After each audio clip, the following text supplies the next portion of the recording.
Bismillahirrahmanirrahim.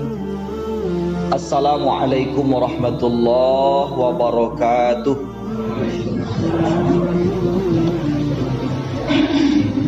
Alhamdulillahi rabbil alamin, alladzi nahmaduhu wa nasta'inuhu wa nastaghfiruhu wa natubu ilaih, wa na'udzu billahi min syururi anfusina wa min sayyiati a'malina. May yahdillahu fala mudhillalah wa may yudlil fala hadiyalah. Asyhadu an la ilaha illallah wahdahu la syarikalah, lahul mulku wa lahul hamdu yuhyi wa yumit wa huwa ala kulli syai'in qadir. Wa ashhadu anna Muhammadar Rasulullah arsalahu kaffatan linnas syahidan wa mubasysyiran wa nadhira wa da'iyan ila Allah bi'idnihi wa sirajan munira. Allahumma fassalli wa sallim wa barik ala hadzal nabiyil karim wa ala alihi wa man tabi'ahu bi ihsanin ila yaumiddin, amma ba'd. A'udzu billahi minasy syaithanir rajim. Bismillahirrahmanirrahim. Wa min ayatihi an khalaqalakum min anfusikum azwajan litaskunu ilaiha wa ja'ala bainakum mawaddatan wa rahmah. Inna fi dzalika laayatil liqaumin yatafakkarun. Wa qala aidan wa ankihul ayama minkum was-salihina min ibadikum wa imaikum iyakunu fuqara'a yughnihimullahu min fadlih wallahu wasi'un alim. Shadaqallahul azim. Kita berlindung kepada Allah dari godaan setan yang terkutuk dengan nama Allah yang Maha Pengasih lagi Maha Penyayang. Dan di antara tanda-tanda kekuasaan Allah adalah Dia menciptakan untukmu pasangan dari jenismu sendiri, agar kamu merasa tentram bersamanya dan dijadikannya di antara kamu rasa cinta dan kasih sayang. Sesungguhnya pada yang demikian itu benar-benar terdapat tanda-tanda kekuasaan Allah bagi kaum yang berfikir. Dan nikahilah olehmu orang-orang yang sendirian di antara kamu, dan orang-orang yang layak menikah dari hamba-hamba sahayamu, yang laki-laki dan yang perempuan. Jika mereka miskin, Allah akan memampukan mereka dengan karunia-Nya, dan Allah maha luas pemberiannya lagi maha mengetahui. Maha benar Allah dengan segala firman-Nya. Al-Quran surah Ar-Rum ayat yang ke-21 dan surah An-Nur ayat yang ke-32. Segenap puji dan syukur kita persembahkan kehadirat Allah Rabb yang Maha Kuasa.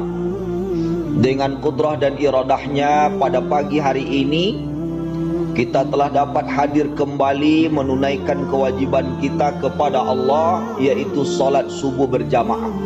Doa dan harapan kita, semoga segala amal yang kita tunaikan diterima di sisi Allah dan dibalasinya berlipat ganda. Amin ya rabbal alamin. Salawat dan salam untuk Nabi kita Muhammad sallallahu alaihi wasallam. Allahumma salli ala sayyidina wa maulana Muhammad wa ala alihi wa sahbihi ajma'in. Yang aku hormati dan muliakan ini angku-angku para alim ulama, niniak mama pemangku adat dan gadang bahasa Batua, jadi pandai dan tokoh-tokoh masyarakat kita, bapak dan ibu pengurus dan jamaah Masjid Al-Mutatahhirin, para generasi muda kaum muslimin dan muslimat rahimakumullah. Dengan izin Allah Subhanahu wa taala, pada subuh yang barakah ini kita lanjutkan kajian fikih munakahat. Tahap yang kedua, kita akan menguraikan bagaimana tuntunan Islam terhadap kita sebagai orang-orang yang muslim dalam membina kehidupan berumah tangga. Yang pertama, ayat Allah Subhanahu wa taala yang kita bacakan tadi, satu ayat yang populer di dalam kehidupan kita. Bahkan ada juga yang menulis ayat itu di kertas undangan. Dan ini adalah satu kesalahan. Kalau bapak ibu kamu minantu kamu membuat undangan, tidak usahlah ditulis ayat Al-Quran di undangan itu. Beko dibuat di sini surah Ar-Rum ayat 21 ditulis lo lafaz tulisan Al-Qurannya, sudah dibaca orang undangan itu masuk ke dalam tong sampah. Jadi sarannya adalah cukup kita menuliskan terjemahannya saja. Bahkan dengan menuliskan terjemahannya itu mungkin orang lebih faham apa maksud Allah di dalam ayat itu, karena tidak semua orang bisa langsung memahami ayat Al-Quran tanpa diterjemahkan. Kemudian di dalam ayat ini Allah Subhanahu wa taala menjelaskan bahwa berkeluarga atau berumah tangga itu adalah fitrah dari Allah Subhanahu wa taala, dan Allah menjadikan pasangan kita dari jenis kita sendiri, yaitu laki-laki berpasangan dengan perempuan, sama-sama dari makhluk bernama manusia. Tak bayang lo di awak pada ibu kalau manusia ini boleh berpasangan dengan yang lain. Tapi Allah mengharamkan itu. Manusia itu dipasangkan dengan manusia juga, laki-laki dengan perempuan, sehingga dalam rukun nikah itu calon suami wajib laki-laki, calon istri wajib perempuan. Kemudian ada dua orang wali, itu laki-laki. Ada satu orang wali maksudnya, kemudian dua orang saksi laki-laki, kemudian ada ijab dan qabul. Nah, ini rukun pernikahan. Allah Subhanahu wa taala menjelaskan di sini tujuan dari perkawinan itu, Allah jadikan di antara kita mawaddatan wa rahmah. Mawaddah dan rahmah. Rasa cinta dan kasih sayang. Kalau katanya umur di bawah 40 tahun, itu lebih banyak mawaddahnya daripada rahmahnya. Kalau keluarga itu umurnya 40 tahun ke atas, lebih banyak rahmahnya daripada mawaddahnya. Mawaddah lebih bertumpu kepada keindahan, kesenangan yang sifatnya materi atau pemenuhan syahwat. Sedangkan rahmah lebih kepada perlindungan, pengayoman, kasih sayang yang membawa kita dekat kepada Allah Subhanahu wa taala. Kita pernah berkunjung ke panti jompo Dan di situ kita dapat informasi banyak orang-orang tua di panti jompo itu bertemu jodoh dan mereka dinikahkan oleh pengurus panti. Rata-rata umurnya 60 tahun ke atas. Itu kira-kira cinta macam apa yang ada di hati mereka? Itu yang disebut dengan rahmah. Mereka tidak sama lagi cintanya dengan anak muda. Kalau anak muda bilang I love you, ya kan? Beda dengan orang umur 60, 70 tu sebut I love you, beda maksudnya. Nah itu makanya dalam kehidupan kita berkeluarga ini penting difahami ada mawaddah, ada rahmah, dan itu keduanya seiring sejalan.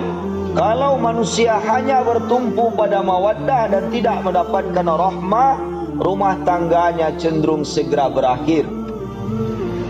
Maka di dalam tuntunan agama kita, sebelum terjadi pernikahan atau perkawinan, dianjurkan dalam agama kita mengenal calon yang akan dinikahi agar meminimalisir terjadinya persoalan sesudah perkawinan. Di dalam ayat ini Allah Subhanahu wa taala mengatakan bahwa perintah untuk menikah itu adalah satu kewajiban.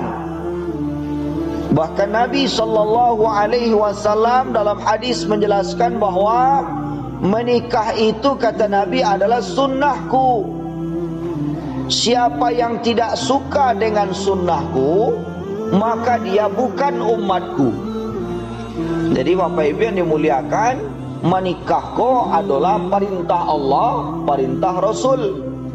Konsekuensi kita mengucap dua kalimat syahadat, kalau itu perintah Allah, perintah Rasul, sami'na wa ata'na. Kita dengar, kemudian kita taati, kita patuhi, kita laksanakan apa yang diperintahkan oleh Allah dan Rasulnya.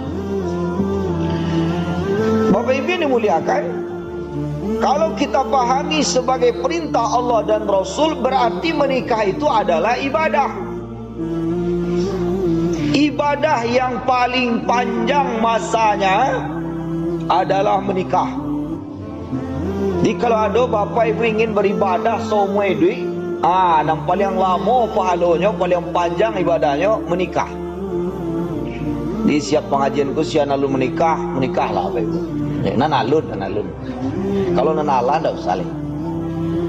Wankihul ayama minkum wassalihina min ibadikum wa imaikum in yakunu fuqara'a yughnihimullahu min fadlih wallahu wasi'un alim. Cakap yang pertama, menikah itu adalah perintah Allah dan Rasul.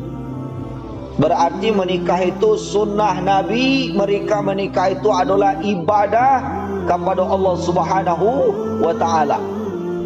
Yang kedua, kita diperintahkan oleh Allah berkeluarga. Menikah adalah menikah itu separuh dari agama untuk menyempurnakan syariat agama bagi diri kita dan keluarga kita. Bapak Ibu yang dimuliakan, dalam surah An-Nur ayat 32 kok dijawablah keraguan-raguan orang yang berkeluarga. Kau terutama kita Pak yang laki-laki. Ambo dulu menjalang menikah tu panjang fikir ambo. Anak tak fikir dia awak, kalau awak menikah, awak ndak berpiti, awak ndak berkarajo, awak ndak berpenghasilan, jualah beko isteri dan anak-anak dia pergi makan. Lain ndak khabar beko. Panjang fikir awak. Keraguan-raguan itu dijawab oleh Allah Subhanahu wa taala apabila kita sudah ada keinginan untuk menikah. Dan kemudian menikah itu kita yakini sebagai satu ibadah, dan itu adalah sunnah dari Nabi sallallahu alaihi wasallam. maka kita diperintahkan dalam hadis riwayat Muslim oleh Nabi memilih calon yang akan dinikahi itu yang akan membawa kita bertakwa kepada Allah Subhanahu wa taala. Kalau laki-laki melihat perempuan yang akan dinikahinya 4 perkara. Tunkahul mar'atu li arba'. Wanita dinikahi karena 4 faktor. Limaliha, wali hasabiha, wali jamaliha, wali diniha. Ketertarikan laki-laki pada perempuan itu karena 4. Pertama, limaliha. Awak disuruh oleh Nabi mencari orang nan baharato, harta kekayaan. Karena hidup tak bisa pakai cinta saja kalau tak ada harta. Ya kan? Awak berkeluarga modalnya cinta saja, harta tak ada. Baru ke hidup awak. Jawab awak makan. Limaliha, harta. Tapi sebaliknya, kalau harta menjadi tujuan itu salah. Karena harta yang didapat dalam berumah tangga itu bukan harta kita. Umpamanya kayu calon istri awak kok, tu kekayaan tu dah punya awak, ada punyanya. Yang dia tong punya awak nan mah saja awak menikah. Ini penting pemahamannya Bapak Ibu yang dimuliakan. Dan kalau harta banyak menjadi pertimbangan, tidak sedikit orang yang dijajah oleh hartanya. Malah cenderung kalau wanita banyak harta dibanding laki-laki, dia lebih cepat datang ke kantor pengadilan mengajukan gugat cerai. Itu penelitian Bapak Ibu. Jadi orang yang menggugat cerai itu pada umumnya pada orang yang punya penghasilan, gajinya gadang pada lakinya. Sudah itu ketergantungannya ke suami itu tidak parah lagi. Suami pemalih loh cari kerja, duduk-duduk aja di rumah. Istrinya lo masih tungkin mencari ratu. Sudah itu bertangkap kepanjangan, hanya menggugat lagi ke pengadilan. Jadi Bapak Ibu yang dimuliakan, hati-hati kita dengan harta ini. Kemudian wali hasabiha, kedudukan, keturunan. Harus tahu bahwa disuruh oleh Nabi menikah kok dapat jo padusinan subur, padusinan surang sendirian. Duk kawan ambo nikah jo jando barana ampe, umur 23 baru. Bertanya kinyo, apa kok katuju dengan jando orang tu dak sebanyak tu orang gadi. Di zaman Nabi SAW ini pernah terjadi. Disuruh oleh Nabi, carilah calon istri itu yang sendirian, yang belum punya suami. Kalaupun dia sudah cerai dari suaminya, lebih afdol menikahi yang sendirian itu. Itu perintah dari Nabi. Kecuali kata Nabi, jika kamu bertambuah. Bertambuah boleh tahu Pak? Orang kalau menikah yang berikutnya itu punya pertimbangan tersendiri. Kalau dia menikahi yang gadis, anak gadisnya banyak, maka dia mencari yang sudah pernah punya suami, punya anak juga, atau janda. Nah itu pun terjadi di zaman Nabi. Ditanyakan ke Nabi, apa pertimbangan engkau? Ijale kalau dia sahabat kau mau nikahin yang gadi ke Rasulullah, nak amul gadi lo kadang apa nyolai. Ambo nikahi jando, nam punya anak banyak. Pertimbangannya supaya anak-anak ambo ko bisa merasa aduh orang tua. Nah itu dibolehkan oleh Nabi, bolehkan oleh Nabi. Kemudian karena kecantikannya, tadi yang sendirian, kemudian yang subur, yang banyak anaknya. Nabi senang kalau kita ini punya anak banyak. Kumbe berang orang KB saja kerajaan bona. Dan itu hadis Nabi. Nabi gembira dia, senang dia kalau kita punya anak banyak. Kini KB ndak pernah dulu Pak, beranak yang berkualitas. Itu disuruhnya. Biarlah banyak tapi berkualitas. Itu. Kemudian dari segi nasab ini juga dilihat anak itu bagaimana dia berkeluarga, berumah tangga, orang tuanya seperti apa. Contoh, inyo 9 beradik kakak, nan 8 orang di rumah sakit jiwa, inyo surang saya di luarnya. Atau perlu dipertanyakan tuh Pak, apa rumah tangga orang kok begilo sih sebelahnya. Atau inyo berampe berusaha bertiga dalam penjara, inyo surang saya di luarnya. Nah, perlu jawab preso itu. Nah, ini cerita tentang hasabiha. Kemudian cari asal usulnya. Tak jali orang ku dah dari mana. Ini perlu juga kita perhatikan asal usul. Makanya dalam agama kita itu menjadi pertimbangan. Kemudian wali jamaliha. Perempuan dicintai oleh laki-laki dan dinikahinya karena kecantikannya. Condong mata kanan rancak, condong salero kanan lama. Itu fitrah manusia, sepanjang dibingkai dengan syariat agama.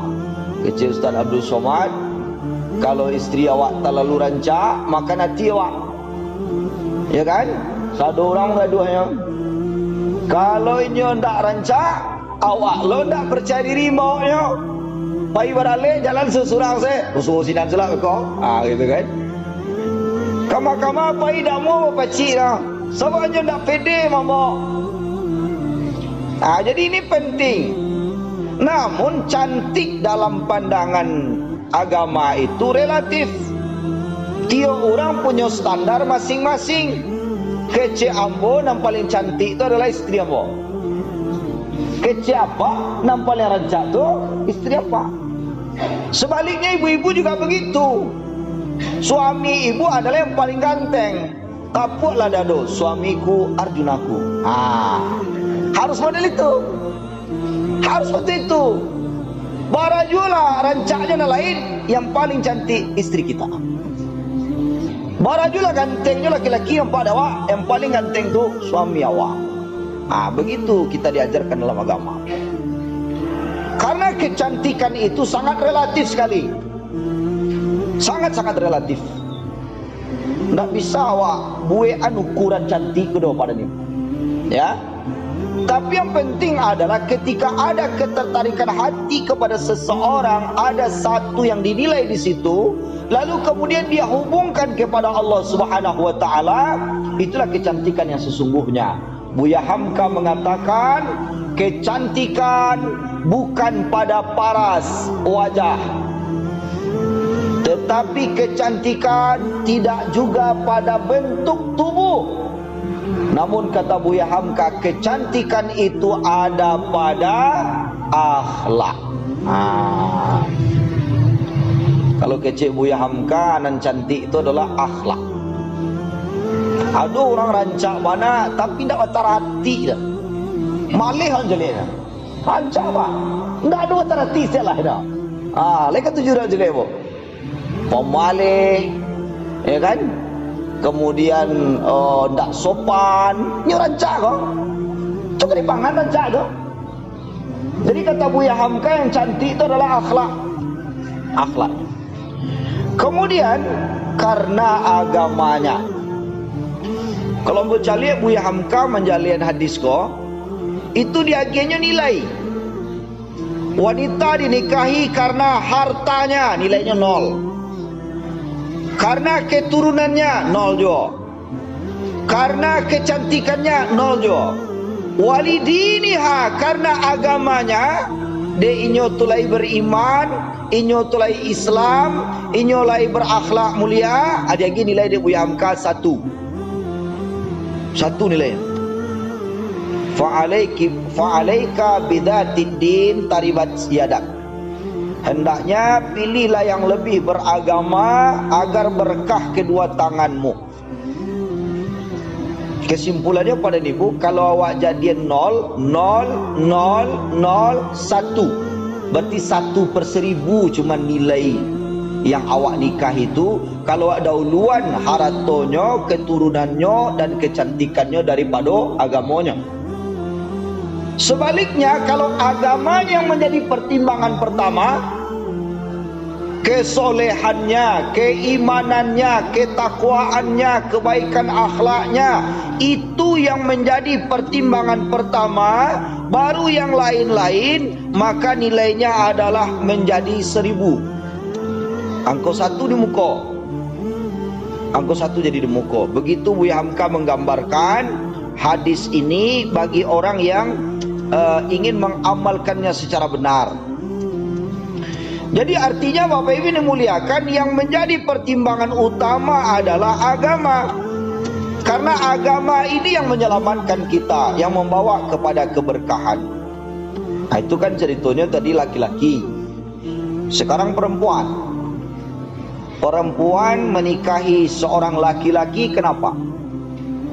Pertama, memang karena agamanya, ketaatannya kepada Allah Subhanahu wa taala. Jadi laki-laki yang taat kepada Allah dan Rasulnya, dia tidak akan memperlakukan perempuan kecuali dengan perlakuan yang baik. Kemudian perempuan juga melihat akhlak dari laki-laki, melihat kejujurannya, tanggung jawabnya, keuletannya, itu dilihat.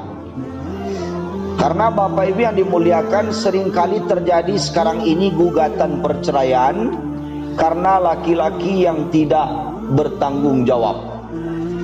Karena perceraian itu ada 3 macam, dan yang paling banyak sekarang ini seluruh Indonesia Bapak Ibu adalah khulu.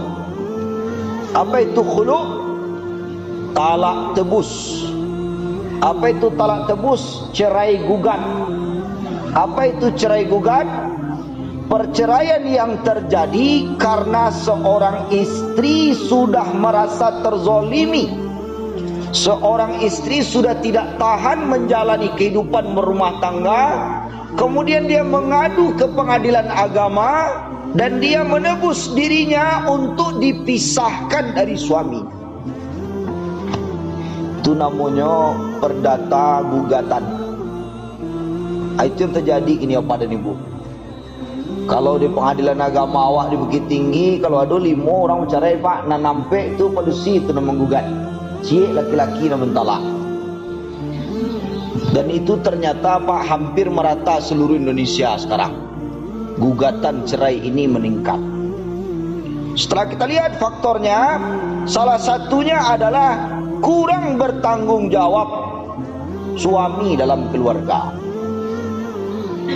Dan juga penyebab yang lain, tidak harmonisnya keluarga itu karena mereka jauh dari agama.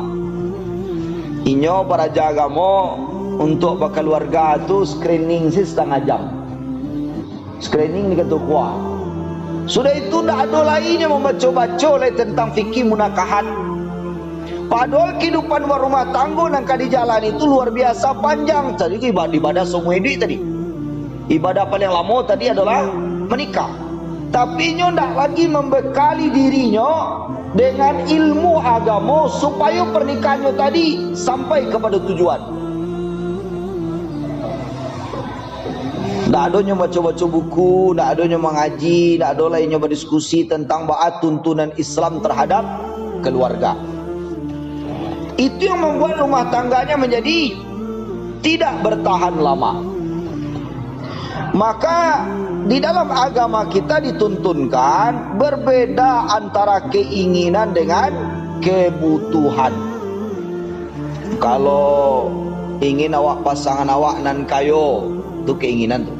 Pasangan kita orang tuanya terhormat, nah keinginan dia bro. Yang cantik, yang tampan, anan 3 itu masuk daftar keinginan. Sedangkan yang keempat ini, yang taat beragama, itu masuk kebutuhan. Jadi dahulukan kebutuhanku daripada keinginan. Kalau kebutuhan didahulukan, keinginan ini akan tercapai. Tapi kalau keinginan awak dahulukan, takutnya beko kebutuhan tidak tercukupi. Maulaya salli wa sallim daiman abada ala habibika khairil khalqi kullihim. Maulaya salli wa sallim daiman abada ala habibika